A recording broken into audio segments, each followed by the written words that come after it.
Hello friends, Shashi Agarwal channel के अंदर मैं doctor Shashi Agarwal welcome all. आज का जो हमारा सब्जेक्ट है that is the company law, और जिसके अंदर we are going to understand very important topic that is the winding up of company. तो there are two modes of winding up: compulsory winding up by tribunal under the company act 2013 और voluntary winding up under the insolvency and bankruptcy code 2016। अगर आपको मेरा ये effort सही लगता है तो इस वीडियो को लाइक कीजिए, शेयर कीजिए तथा मेरे चैनल शशि अग्रवाल को सब्सक्राइब कीजिए।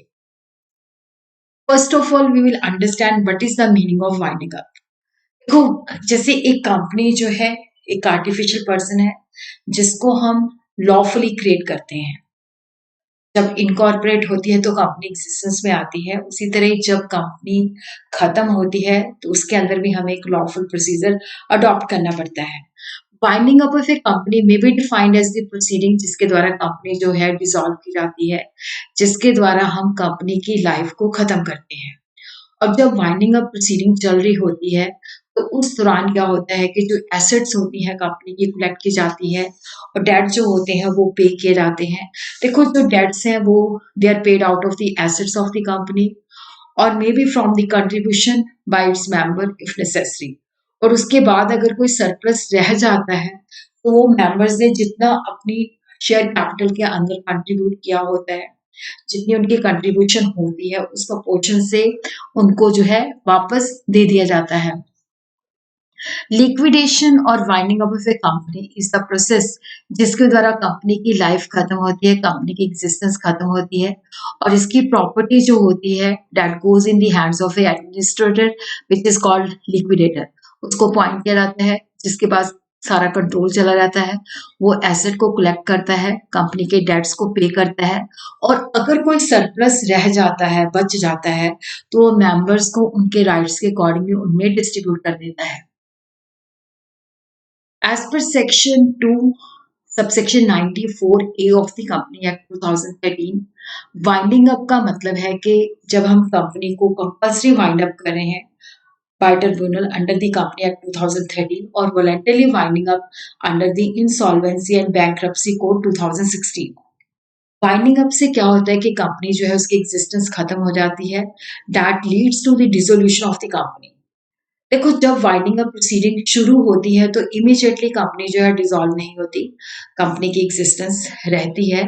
जब कंपनी डिसोल्यूशन हो जाता है तब उसकी एग्जिस्टेंस खत्म होती है। Winding up proceeding precedes it's dissolution से पहले वाइंडिंग अप होती है। वाइंडिंग अप और डिसोल्यूशन के बीच में कंपनी की लीगल एग्जिस्टेंस रहती है और कंपनी जो है कंपनी को कोई स्यू कर सकता है क्योंकि कंपनी एग्जिस्टेंस में है। डिसोल्यूशन का मतलब होता है कि company is said to be dissolve when it ceases to exist as a corporate entity.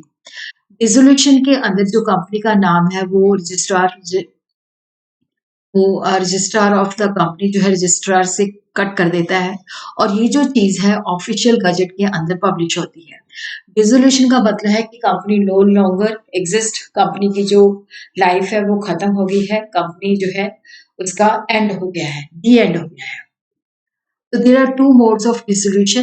तो यहाँ पे क्या होता है कि जैसे transfer of a company undertaking to another scheme of reconstruction और अमेलगमेशन। सच केस के अंदर जो है जो ट्रिब्यूनल है वो उसके ऑर्डर के अंदर जो ट्रांसफर कंपनी है उसको डिसॉल्व कर दिया जाता है without being bound up. Second के अंदर क्या होता है कि कंपनी की वाइंडिंग अप होती है, उसके एसेट की रियलाइजेशन होती है और लाइबिलिटीज को पे किया जाता है और अगर कोई सरप्लस बच जाता है तो वो कंपनी के जो मेंबर्स होते हैं उनके राइट्स के अकॉर्डिंगली उनको डिस्ट्रीब्यूट कर दिया जाता है। तो this is the difference between winding up and dissolution, जो कि शॉर्ट क्वेश्चन में आ सकता है। One of the method by which dissolution of a company is brought about. Dissolution जो है that is the end result of the winding up. जब winding up की proceeding चल रही होती है तो कंपनी जो है लीगली एग्जिस्ट करती है, लेकिन जब डिसोल्यूशन हो जाता है तो that is the end to the life of the company. A company is allowed to continue its business so far necessary for beneficial winding up of the company. लेकिन company ceases to exist on dissolution. So there are two modes of winding up under Section 270, compulsory winding up under Section 272 or voluntarily winding up under Insolvency and Bankruptcy Code 2016. तो सबसे पहले हम देखते हैं compulsory winding up by tribunal. तो यहाँ पे company जो है एक स्पेशल रेजोल्यूशन जो है पास करती है कि जिसके अंदर वो रेजोल्यूशन पास करती है कि जो ट्रिब्यूनल है वो कंपनी को वाइंड अप करेगा। और रेजोल्यूशन के पीछे कोई भी कॉज हो सकता है, पर ट्रिब्यूनल को अगर लगता है कि ये जो है सही है, जस्टिफाइड है, तो उस सिचुएशन के अंदर वो ऑर्डर देता है कि कंपनी को वाइंड अप कर दिया जाए। बट अगर ट्रिब्यूनल को लगता है कि ये पब्लिक इंटरेस्ट के अगेंस्ट है या कंपनी के पूरे इंटरेस्ट के अगेंस्ट है, तो वहां पे वो वाइंडिंग अप ऑर्डर नहीं देता। सेकंड है कि अगर कंपनी जो है that has acted against the interest of the sovereignty and integrity of India, कि जो भारत की इंटीग्रिटी और जो इंडिपेंडेंट है, जो अखंडता है, उसके अगेंस्ट कोई काम करती है, या देश की सिक्योरिटी के अगेंस्ट काम करती है, या friendly relation with foreign state के अगेंस्ट काम करती है, या पब्लिक ऑर्डर के अगेंस्ट काम करती है, या डिसेंसी और मोरालिटी के अगेंस्ट काम करती है, तो वहां पे भी ट्रिब्यूनल जो है ऑर्डर दे सकता है। उसी तरह रजिस्ट्रार या एनी अदर पर्सन जिसको सेंट्रल गवर्नमेंट जो है ऑथराइज करती है by notification under this act, और ट्रिब्यूनल को लगता है कि जो कंपनी का अफेयर्स है उनको इस ढंग से मैनेज किया जा रहा है जो कि दूसरों के साथ फ्रॉड करते हैं, या यहाँ पे जो पर्पस है वो लॉफुल नहीं है, या जो व्यक्ति इसकी फॉर्मेशन और कंपनी के मैनेजमेंट के साथ जुड़े हुए हैं दैट गिल्टी ऑफ फ्रॉड, मिसविजन्स और मिसकंडक्ट, तो उस सिचुएशन के अंदर ट्रिब्यूनल जो है ऑर्डर दे सकता है। और उसी तरह अगर company has made a default in filing the registrar its financial statement और annual returns for immediately preceding 5 लगातार कंसेक्टिव ईयर के लिए, और उसी तरह जस्ट एंड इक्विटेबल ग्राउंड के बेसिस पे भी जो है ट्रिब्यूनल ऑर्डर दे सकता है। The tribunal may order for the winding of the company if it thinks there are just and equitable grounds for doing so. तो ट्रिब्यूनल के पास जो है डिस्क्रिशनरी पावर है। तो जस्ट एंड इक्विटेबल ग्राउंड्स के अंदर जो हम अभी डिस्कस करेंगे, it include any of the ground for the winding up of the company, जहां पे ट्रिब्यूनल को जस्ट मतलब लगता है कि ये this is the just and equitable ground जिसके बेसिस पे जो है कंपनी जो है वाइंड अप होनी चाहिए। और ये जो पावर है that has been given to the tribunal कि जो मिनॉरिटी है और जो वीकर ग्रुप ऑफ मेंबर्स है उनके राइट्स को प्रोटेक्ट करने के लिए। फर्स्ट है ऑपरेशन ऑफ माइनॉरिटी, जहां पे मिनॉरिटी को ओप्रेस किया जाता है, सुप्रेस किया जाता है, और जहां पे जो लोग कंपनी को कंट्रोल करते हैं वो अपनी पावर का मिसयूज इस ढंग से करते हैं कि जो मिनॉरिटी शेयर होल्डर के अगेंस्ट जाती है, तो वहां पे ट्रिब्यूनल जो है ऑर्डर दे सकता है कि कंपनी को वाइंड अप किया जाए। और उसी तरह क्या है कि देखो, जब ट्रिब्यूनल को ये भी लगता है कि जब इम्पॉसिबल है कि बिजनेस को हम कैरी ऑन नहीं कर सकते, या बिजनेस को अगर हम कैरी करते हैं तो that is not beneficial for the company as whole owing to the way in which voting power is held and used. Deadlock in management, जब complete deadlock in the management of the company होता है तो company में भी order to be wind up. But जब क्या होता है कि मेजॉरिटी और माइनॉरिटी के बीच में इनकम्पैटिबिलिटी ऑफ गुड रिलेशन होता है, तो वो ग्राउंड नहीं होती। तो ये complete case of deadlock in management होना चाहिए, जिसके अंदर हम केस देखते हैं। ये है यानी दीजिया तंबाकू कंपनी लिमिटेड, W&R जो ओनली 2 शेयर होल्डर थे, वो प्राइवेट कंपनी के डायरेक्टर भी थे। उन दोनों के बीच में बहुत सारे सीरियस डिफरेंसेस भी थे, और जिसकी वजह से वो एक दूसरे के प्रति हॉस्टाइल भी थे, इवन वो एक दूसरे से बातचीत भी नहीं करते थे। तो that is the case of deadlock in management. Loss of substratum, देखो जिस ऑब्जेक्टिव के लिए कंपनी सेटअप की गई है, अगर वो फेल हो जाता है या सब्सटेंशियली इम्पॉसिबल हो जाता है, तो उस केस के अंदर हम कहते हैं कि सबस्ट्रेटम हैज लॉस्ट। तो जर्मन डेट कॉफी कंपनी, एक company was form for the purpose of manufacturing coffee from dates under a patent, जो कि गवर्नमेंट ऑफ जर्मनी ने ग्रांट करा था। वो पेटेंट कभी ग्रांट ही नहीं हुआ। तो शेयर होल्डर की पिटीशन के अंदर कोर्ट ने हेल्ड किया कि जो कंपनी का सबस्ट्रेटम था दैट इज लॉस्ट, फेल हो गया है, और ये अब बिजनेस कैरी ऑन नहीं कर सकती क्योंकि इसको पेटेंट नहीं मिला। तो ये एक जस्टिफाइड ग्राउंड है जिसके बेसिस पे कंपनी वाइंड अप हो सकती है। fraudulent purpose, if the business और ऑब्जेक्ट ऑफ द कंपनी जो है फ्रॉडुलेंट है, इलीगल है, या लॉ के अंदर चेंजेस आई है जिसकी वजह से वो इलीगल हो गया है, तो ट्रिब्यूनल जो है ऑर्डर कर सकता है कि इस कंपनी को वाइंड अप किया जाए। बट यहाँ पे कई बार क्या होता है कि कंपनी का बिजनेस इलीगल होता है, उससे जो अर्निंग होती है वो फिलॉन्थ्रोपिक मतलब चैरिटेबल पर्पस के लिए यूज करते हैं, तो ये एक ग्राउंड नहीं है जिसके बेसिस पे वाइंड अप से बचा जाए। और उसी तरह when the business of a company cannot be carried on except loss, the company may be wound up by the order of tribunal. But अगर शेयर होल्डर की जस्ट एक एप्रीहेंशन है कि लॉसेस ही होंगे, तो उस ग्राउंड के ऊपर नहीं। तो जहां पे लगता है कि कंपनी जो है that is a bubble company जो एक्चुअल में कोई बिजनेस कैरी ऑन नहीं करती और कंपनी की अपनी कोई प्रॉपर्टी नहीं है। अब क्वेश्चन ये उठता है कि who may file petition to the tribunal under section 272। So petition by the company, petition by the contributories, petition by the registrar, petition by the central or state government, any person authorized by the central government.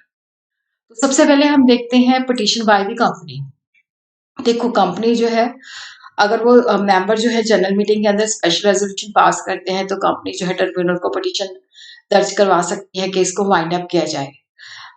Managing director और director जो होते हैं वो अपने account पे ऐसी petition नहीं file कर सकते, वो तभी कर सकते हैं जब उनको members in the general meeting जो है प्रॉपर अथॉरिटी प्रोवाइड करते हैं।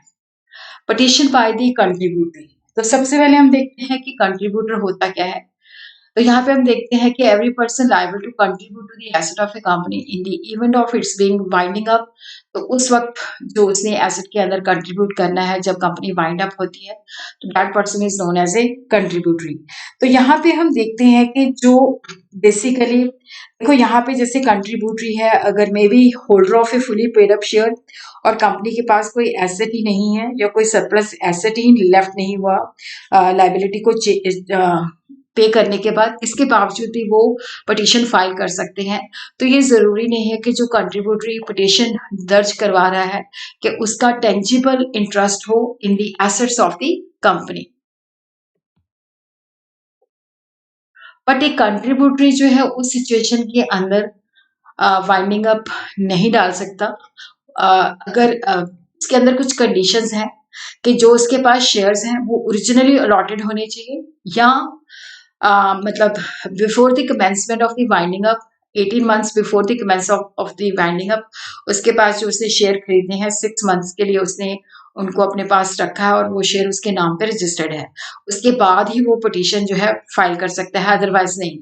अगर उसके पास जो है बेसिकली जो मतलब अगर शेयर जो है उसको मिले हैं due to the death of a former holder, अगर legal representative of a deceased share holder, तब ये जो होल्डिंग पीरियड है ये कंडीशन जो है कंट्रीब्यूटरी के ऊपर मतलब उस सिचुएशन के अंदर जो है वो लागू नहीं होती। Petition by the registrar under section 274 subsection 4। Registrar जो है सेंट्रल गवर्नमेंट की प्रीवियस अप्रूवल लेके ट्रिब्यूनल को पिटीशन फाइल कर सकता है अगर कंपनी ने रजिस्ट्रार को फाइनेंशियल स्टेटमेंट और annual return for the immediately preceding 5 consecutive financial year file नहीं किया, या कंपनी ने जो है has acted against the interest of the sovereignty and integrity of India, या security of state, friendly relation with the foreign states, public order, decency और morality।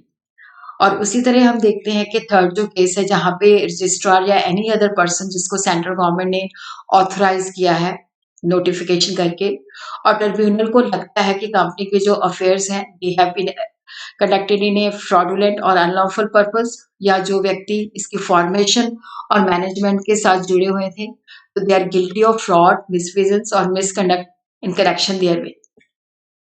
Petition by the central government or state government on the ground that the company has acted against the interest of the sovereignty and integrity of India, security of state, friendly relation with foreign states, public order, decency और morality, या any person जिसको central government इस behalf पे authorise करती है कि वो petition file करे।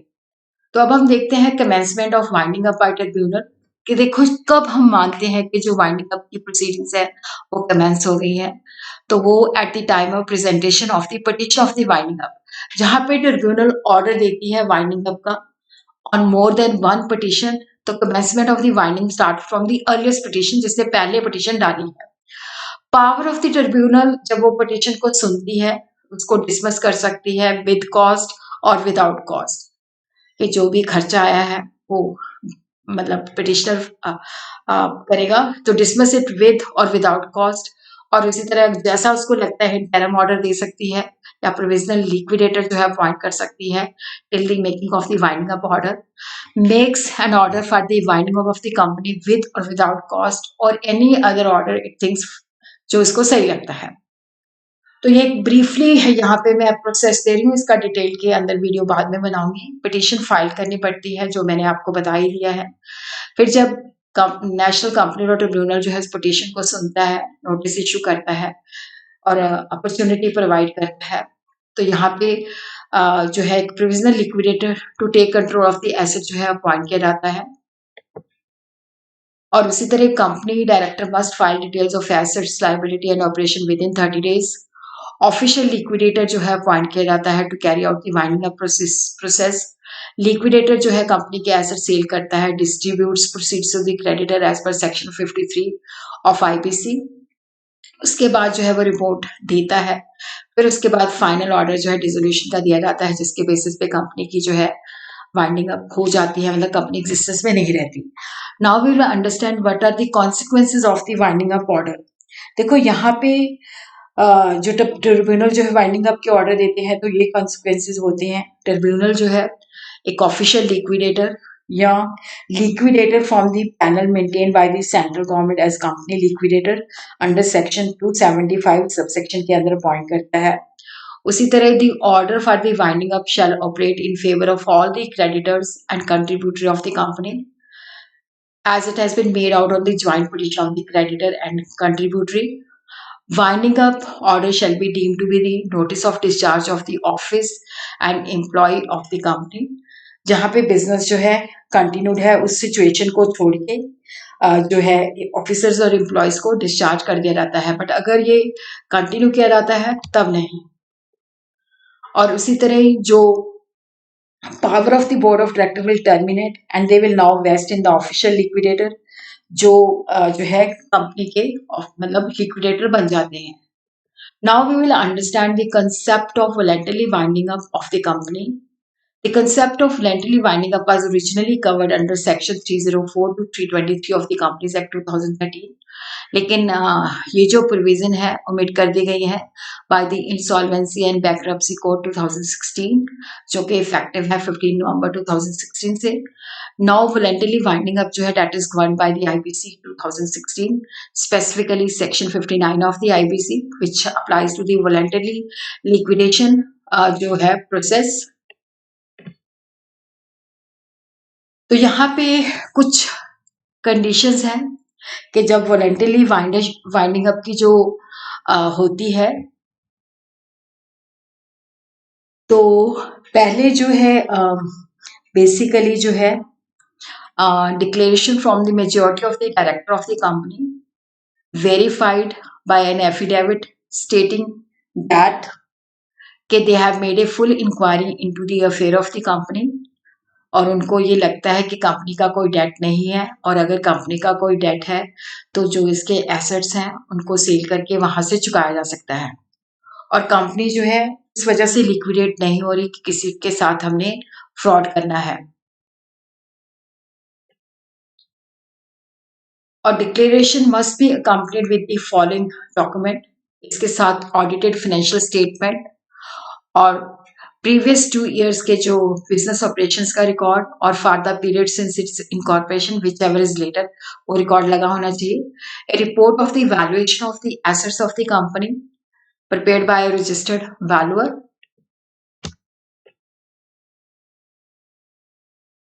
फिर स्पेशल रेजोल्यूशन पास करना होता है। Within 4 weeks of the declaration, the company is required to pass a special resolution of the member of the company in a general meeting। ये कंपनी जो है इसको वॉलंटरली जो है लिक्विडेट किया जाएगा और एक इंसॉल्वेंसी प्रोफेशनल जो है अपॉइंट किया जाएगा जो कि लिक्विडेटर का काम करेगा। और यहाँ पे है कि a resolution of the member of the company in a general meeting requiring the company to be liquidated as a voluntarily as a result of the expiry of the period of its duration, if any, fixed by the article अगर article of association के अंदर इसका कोई expiry date है कि इस date को ये डिसॉल्व हो जाएगी, या कोई इवेंट ऐसा अकर होगा, तो कंपनी को डिसॉल्व किया जाता है बाय सिंपल ऑर्डिनरी रेजोल्यूशन। उस केस के अंदर इंसॉल्वेंसी प्रोफेशनल जो है that act as a liquidator. उसी तरह हम देखते हैं कि resolution of the creditor with the company owes any debt to any person, creditor representing 2/3 in value, कि जितना डेट है उसके अंदर पूरे डेट का 2/3 वैल्यू जो है वो रेजोल्यूशन जो with in 7 days of such resolution जो है उसको अप्रूव करेंगे जब कंपनी स्पेशल रेजोल्यूशन पास करती है। और company is required to notify the registrar of the company, और उसी तरह इंसॉल्वेंसी बोर्ड को the resolution to liquidate the company within 7 days of such resolution, और the subsequent approval by the creditor as may be. तो जो resolution है उसकी copy जो है रजिस्ट्रार और बोर्ड को सबमिट करवानी है। Or the voluntary liquidation process proceeding in respect of the company shall be deemed to have commenced from the date of passing of the resolution।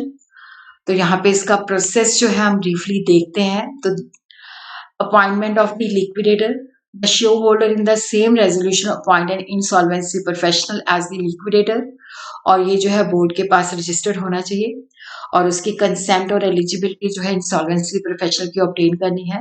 और liquidator make public announcement in the form A, public announcement and invitation of claims within 5 days of the appointment. The liquidator makes public announcement in one English and one regional language newspaper, और board की website पे भी और company की website पे भी। Stake holder जो है अपना क्लेम जो है जब अनाउंसमेंट हो जाती है तो विद इन 30 डेज के अंदर वो अपना मतलब क्लेम जो है सबमिट कर सकते हैं। लिक्विडेटर जो है जब रिसीट होती है तो विद इन 30 डेज जो है उनको वेरीफाई करता है और उसके बेसिस पे लिस्ट ऑफ स्टेक होल्डर बनाता है। Preparation of the report by the liquidator, preliminary report जो है within 70 days from the liquidation commencement date, जो कि कितनी एसेट्स है कितनी लाइबिलिटीज है। फिर asset sale report, progress report quarterly या मोर फ्रीक्वेंटली। फिर उसके बाद फाइनल रिपोर्ट जिसके अंदर बताया जाता है कि realisation and distribution of asset और किस तरह से हमने उसको डिस्पोज ऑफ किया है। और लिक्विडेटर जो है वो स्टेक होल्डर्स को प्रोसीडिंग मतलब जो भी एसेट से रियलाइजेशन होती है तो वो देती है, और ये जो पैसे पे किए जाते हैं स्टेक होल्डर्स को debt is with the priority laid in section 53 of IBC within 90 days of its receipt. Submission of final report and application for dissolution, liquidator जो है फाइनल रिपोर्ट जो है रजिस्ट्रार ऑफ कंपनीज को और executing authority को जो है जमा करवाता है, और ट्रिब्यूनल जो है रिपोर्ट को एग्जामिन करता है और अगर सेटिस्फाई हो जाता है तो ऑर्डर ऑफ डिसोल्यूशन पास कर देता है, और कंपनी उस डेट ऑफ ऑर्डर से डिसॉल्व हो जाती है, उसकी लाइफ खत्म हो जाती है। और the order is be file with the registrar of company in form INC 28